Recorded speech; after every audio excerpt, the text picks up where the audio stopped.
Hey everyone, welcome back to the channel. It's Justin from Justin to Tech, and today we're unboxing the Apple HomePod Mini. Let's dive in. In my opinion, the most satisfying part of any unboxing is taking off that initial wrapping, so I'll go ahead and use my trusty sharpened butter knife to slice straight through it. Once we've removed the wrapping, I can go ahead, set that to one side, and then lift off the lid. And removing the lid, we can see the Apple HomePod Mini in white. In my case, there are 5 colours available: white, blue, orange, yellow and black, but I went for the white option. And I have to say, it looks pretty crisp upon first impressions. So I'll go ahead and remove the HomePod Mini and set that to one side and see what else we've got in the box. It looks like we've just got a cardboard divider, which was what the HomePod Mini was sat on.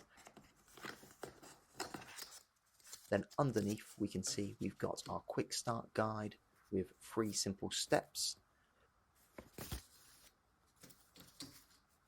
our iconic Apple stickers, and underneath that, believe it or not, a power brick in the box.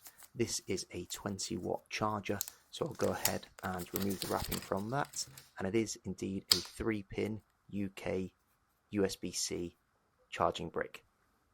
So I'll set the packaging to one side a moment and bring the HomePod Mini back into focus and have a quick tour around the outside. The HomePod Mini has a fabric outer edge which gives it a soft touch feel, even though the actual device is structured very firmly. On the top we've got our Siri display, so this is the white plastic display with your volume up and down. You can see that it has a USB-C braided cable attached. This is non-removable, so you can't take that out of the back of the HomePod Mini. The actual cable itself, though, is a really good quality, as you would expect, and it feels and looks similar to what's on the latest Apple Mac cables. Flipping the HomePod Mini upside down, there's still one more sticker on the device, so I'll go ahead and remove that, and as I do, I'm met with the Apple logo. The base itself is made of rubber and is high quality like the rest of the HomePod. So let's move on to the setup. Apple does a great job of making setting devices up so easy these days, and it is literally 3 steps for the HomePod Mini, as we saw in the unboxing. Plug in the HomePod Mini, make sure your device is connected to Wi-Fi, and then simply place your device next to the HomePod Mini and it will pick it up from there. One thing to note, if you don't have the Apple HomeKit app already installed, it'll ask you to do this as you set up the HomePod Mini, as this is what you'll use to control it locally on your device. As I ran through the setup on my HomePod Mini, I decided to enable all the settings. I know Apple takes privacy seriously on all of its devices, and the HomePod Mini is no different, so I've enabled absolutely everything here, including locations and settings, and ultimately I've done that to get the best out of the device. Now, something I would have liked to have seen on the HomePod is a physical mute button, but as with everything Apple, this is minimalist and there isn't one. So with the HomePod Mini set up, we can go ahead and check out some of the key features, starting with asking, hey, what can you do? Tell me the news, set a 3-minute timer, and more. Let's try one. Say, hey, what's the weather like outside? The main feature of any speaker is to play music, and with the HomePod Mini you can play music or podcasts directly to the speaker. However, this has to be Apple Music or podcasts.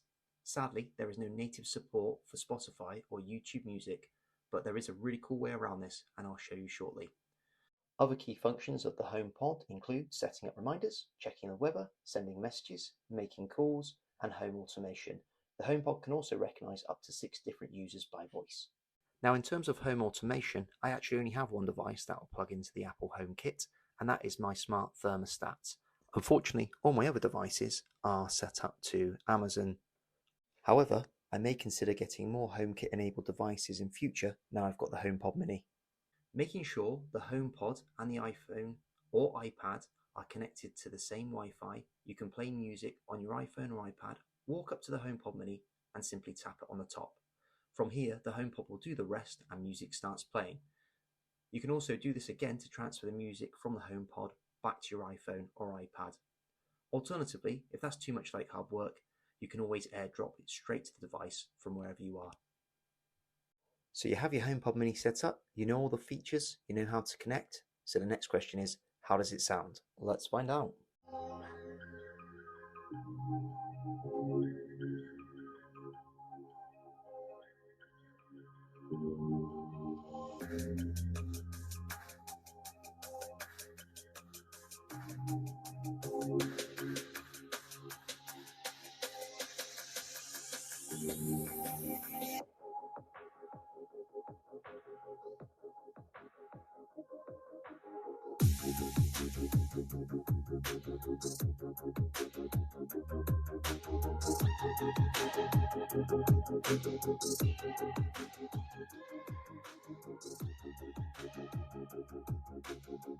So that was the sound test. What did you guys think?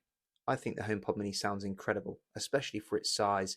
I think it's a really good looking device. And for me personally, whilst at first I thought the £99 was quite a high price tag, I would have to say, having used it now for just over a week, I could easily recommend it. But what do you think? Do you think the Apple HomePod offers enough value for £99? I'll leave that up to you.